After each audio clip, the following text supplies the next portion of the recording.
শুভ সকাল বন্ধুরা, কেমন আছেন আপনারা সবাই? আমরা আছি ভালো, আমরা খুবই ভালো আছি। আপনাদের কি অবস্থা জানাবেন।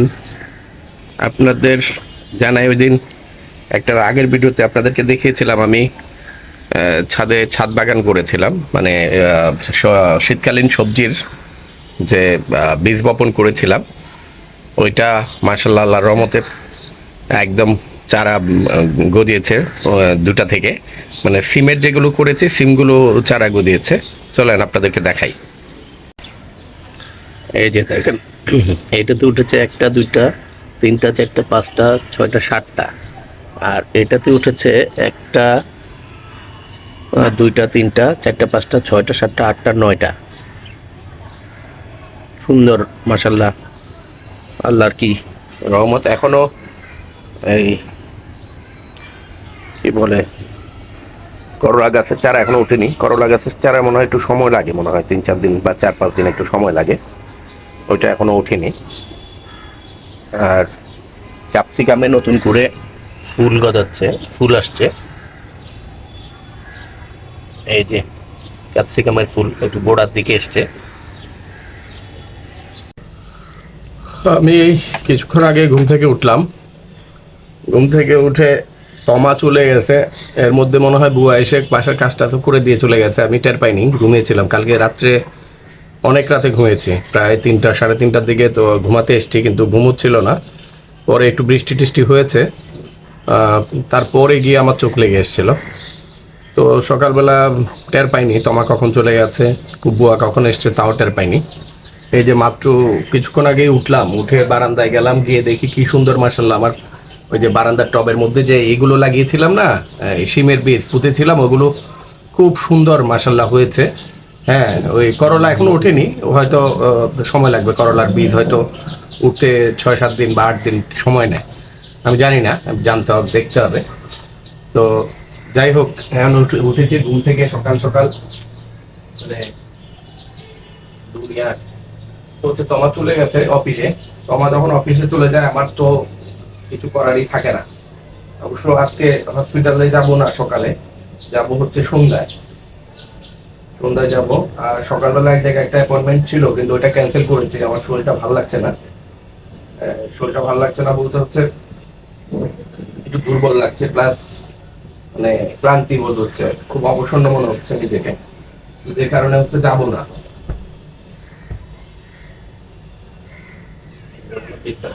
রাখি, তার ভিতরে ভালো লাগে না।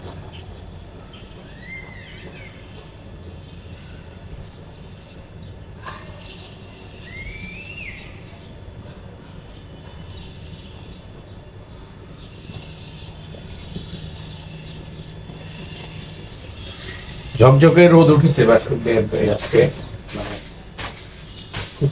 ঝলসা রোদ, কিন্তু গরম আজকে বেশ কয়েকদিন ধরে এত গরম হচ্ছে, গরমে হিতে মানে অস্থির লাগছে, গরমে ভাল লাগছে না।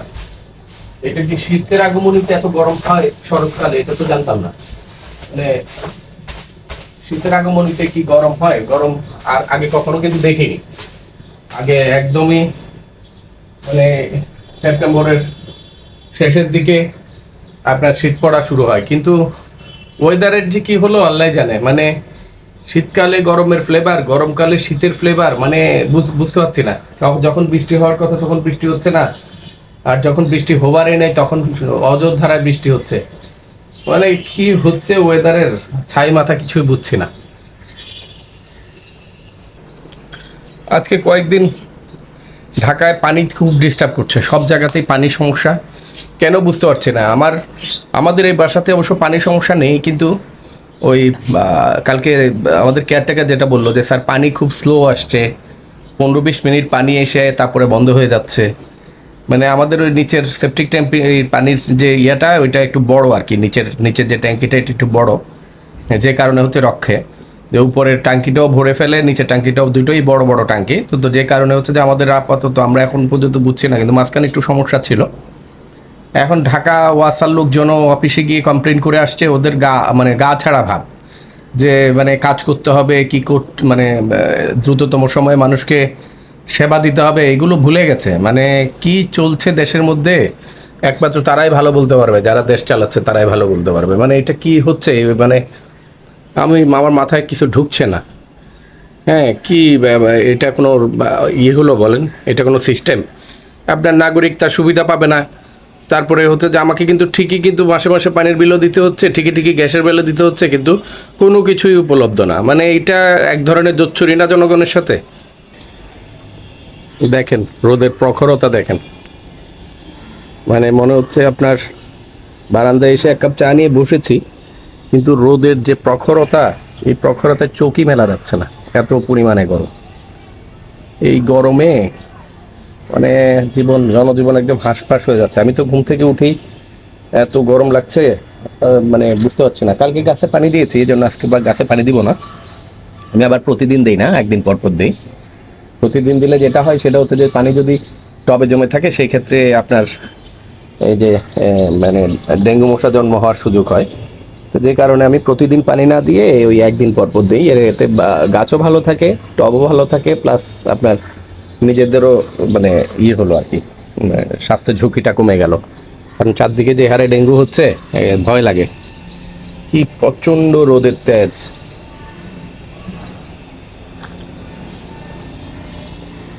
না, বারান্দায় বেশিক্ষণ বসে থাকা যাবে না, যে গরম, রোদের যে প্রখরতা।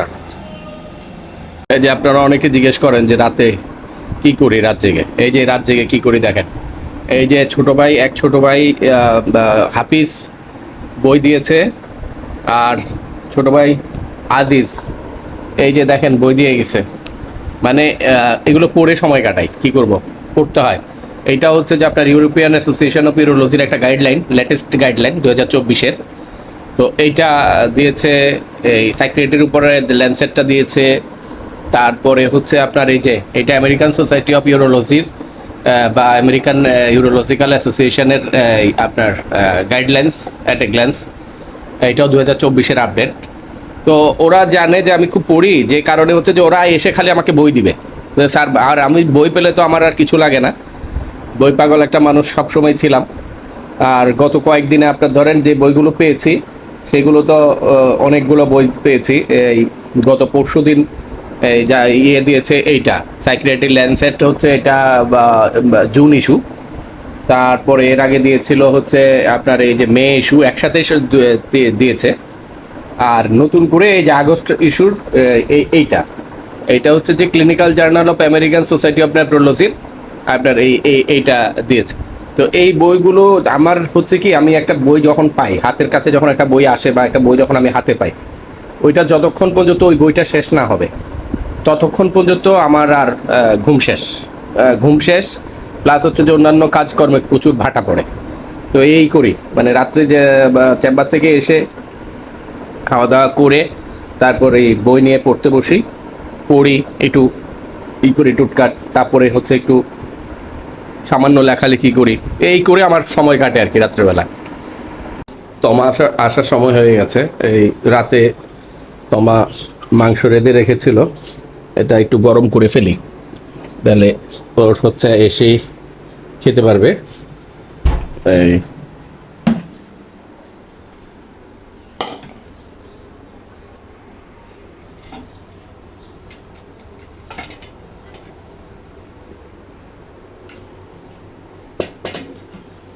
এই যে মাংসটা গরম করে ফেলি।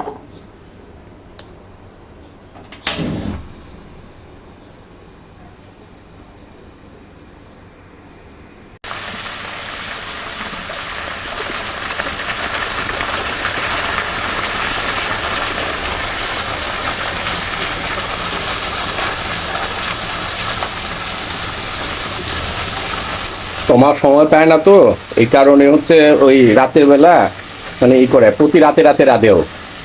আর আমি বাসায় থাকতে মাঝে মাঝে আমিও রাঁধি টুকটাক, মানে সবসময় তো আর রান্না করতে পারি না। তো যাই হোক, এই মানে তমা হচ্ছে প্রতি রাতে রাঁধে। আমরা ওই রাতে রাঁধাটাই হচ্ছে রাতেও খাই, আবার দুপুরবেলাতেও খাই। তো খাওয়ার পরে আবার রাতে তমা সন্ধ্যার সময় অফিস থেকে এসে রাতে রাঁধাটা রাঁধে। তো এইভাবে আমাদের চলছে আমাদের জীবন। কি করব, মানে কিছু করার তো নাই, ঢাকা শহরে এই তো জীবন আমাদের। এটা গ্রামের বাড়ি হলে না হয় প্রতিবেলাতে আপনার রান্না টান্না করতো বা রান্না বান্না হতো, কিন্তু এখন তো ও জব করে, আমিও ব্যস্ত থাকি। তো দুজনের সংসারে আসলে মানে কম্প্রোমাইজ এবং আন্ডারস্ট্যান্ডিংটা খুব জরুরি। কারণ সংসারে যদি আপনার কম্প্রোমাইজিং না থাকে তাহলে হচ্ছে যে আপনার ওই সংসারটা ভালো থাকে না আর কি। তা আমাদের দুইজন মাশাআল্লাহ আল্লাহর রহমতে কোনো আমরা দুইজন দুজনকে খুব হেল্প করে আমরা আমাদের সংসার জীবনটা কাটিয়ে যাচ্ছি। আমাদের 5 বছর শেষ হতে চললো আমাদের সংসার জীবনে।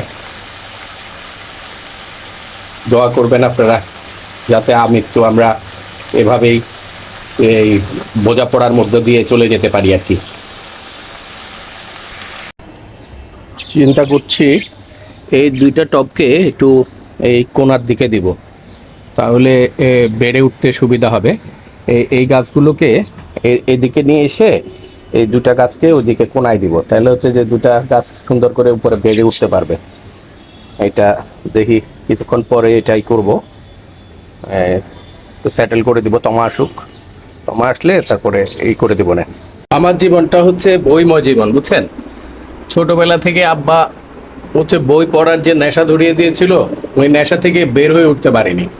এই আমার পুরো ঘরে আপনার খালি ফার্নিচার বলতে আপনার আমার এই বইগুলোই বেশি, বইয়ের ফার্নিচারই বেশি। বইয়ের জন্য অনেক কিছু কিনতে হয়, অনেক কিছু কিনতে হয়েছে আমাকে। এই যে বই, আমার মানে আমার জীবনটা হচ্ছে বইময়। এই যে এই আবার এখানে এটা রিসেন্টলি এক ছোট ভাই গিফট করেছে এই তাকটা। এই হচ্ছে বই, বই বই রাখার আর মানে জায়গা নেই। এই যে আপনার ধরেন এই বেডরুমে এই যে বই দেখেন, বেডরুমে বই। তোমার তো মাঝে মাঝে রাগ করে বলে যে তোমাকে আর তোমার বইগুলোকে নিয়ে তোমাকে একটা আলাদা বাসা করে দিব, তুমি সেই বাসায় গিয়ে থাকবা। তারপরে এই যে আমাদের সেকেন্ড বেডরুমে যেটা, সেখানেও খালি বই। এই যে দেখেন এই বই, মানে আমার জীবনটা হচ্ছে বইময় জীবন, বইময় জীবন। এই যে এই বইগুলো রিসেন্টলি আপনার আমার একটা বুক সেলফে উই পোকা ধরেছিল, ওই উই পোকা আবার অনেকগুলো ভালো ভালো বই কেটে ফেলেছে, কষ্ট পেয়েছি। কিন্তু পরবর্তীতে আপনার ওই আবার পেস্ট কন্ট্রোল করে কোনো রকমে করতে পেরেছি আর কি। এই যে তমা আসছে,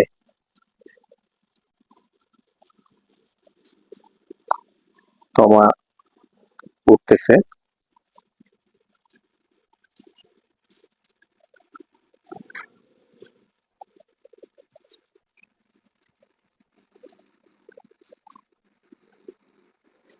আজকেও ছাতা নাওনি না? আজকেও ছাতা নাওনি তুমি না? হ্যাঁ, তুমি না খুব খারাপ। এই রোদের মধ্যে আজকে রিক্সায় আসলা?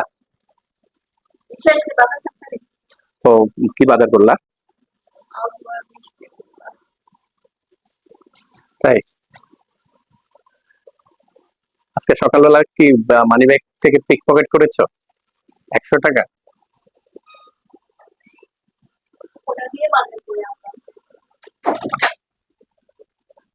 মানে এই দুইটাকে এই দুইটা জায়গায়তেই না, এই দুইটা জায়গায় দিলে তোমার ধরো তাহলে বেয়ে উঠবে, এগুলো বেয়ে উঠতে পারবে, বুঝছো। আলাদা করে খুঁটি টুটি দেওয়া লাগবে না, আর এটা এখানেই থাকুক। ও গাছ তো ভালোই বড় হয়ে গেল একদিনে। হম, দাঁড়াও দেখি, দাঁড়াও। তো এটাতে ফুল আসছে ক্যাপসিকামের নিচের দিকে, কিন্তু পাতাগুলা নাই নাই ভাব হয়ে যাচ্ছে কেন?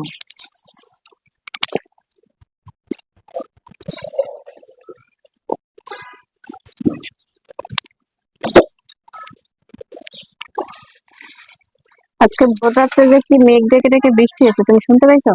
হ্যাঁ। তুমি বন্ধ করলা সব নেট টেট?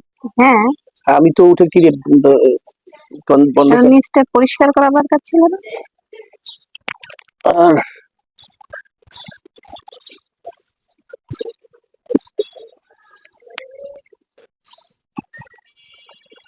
তাহলে পরে সামনাসামনি দিয়ে দিবে, ওইটার সাথে সামনে। কোনটা?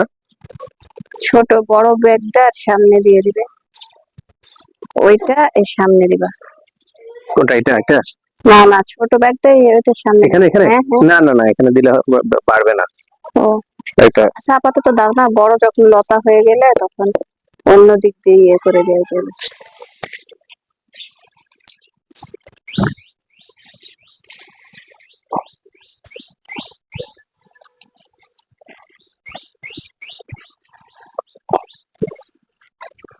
এটা অনেক দূরে চলে আসে, এত দূরে আসলে হাঁটা চলে আসে। সমস্যা নেই।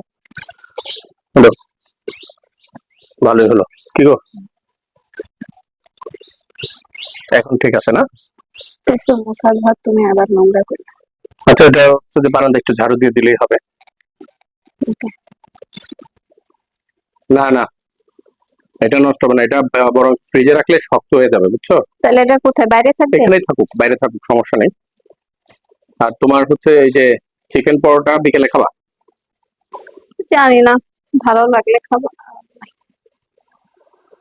কি করছো আবার ওখানে তুমি? জানালাটা খুলে দাও না, ঘরের ভিতরে এমনি গরম চারিদিকে। জানালা কি তুমি বন্ধ করছিলা ভোরবেলা? হ্যাঁ হ্যাঁ হ্যাঁ হ্যাঁ, বৃষ্টি আসছিল না সব। তাই? মেঘ ডাকছিল যে জোরে জোরে। বজ্র চমকাচ্ছিল। আমি যখন শুতে গেছি না, তখন কিন্তু হালকা হালকা বৃষ্টি পড়ছিল, বুঝছো?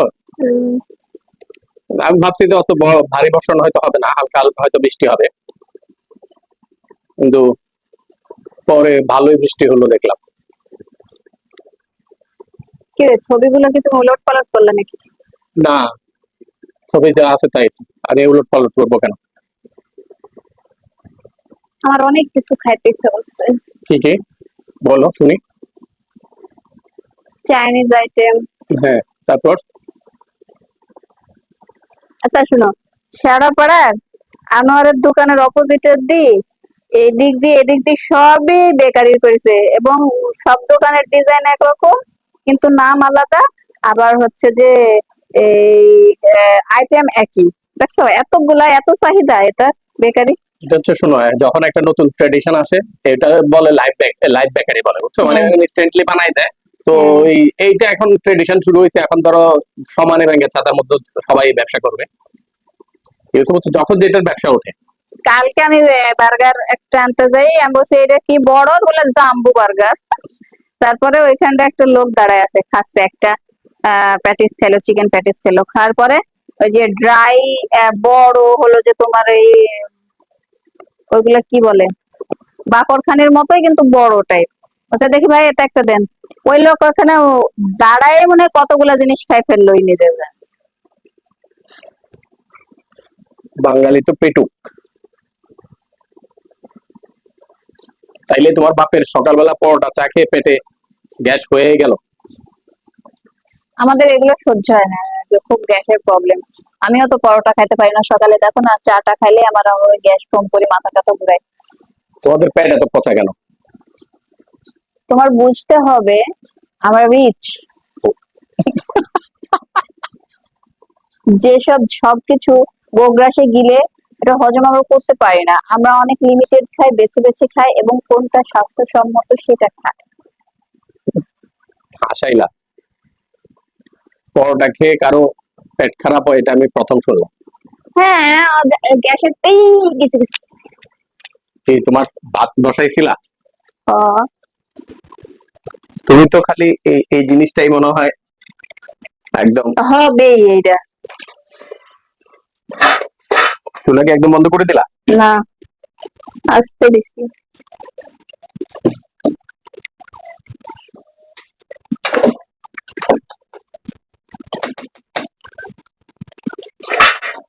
তোমার দুপুরে লাঞ্চ করে চলে গেছে, আমি তোমার চলে যাওয়ার পরে গোসল সারলাম। তো প্রিয় বন্ধুরা, এই হচ্ছে আজকে আমাদের ব্লগ।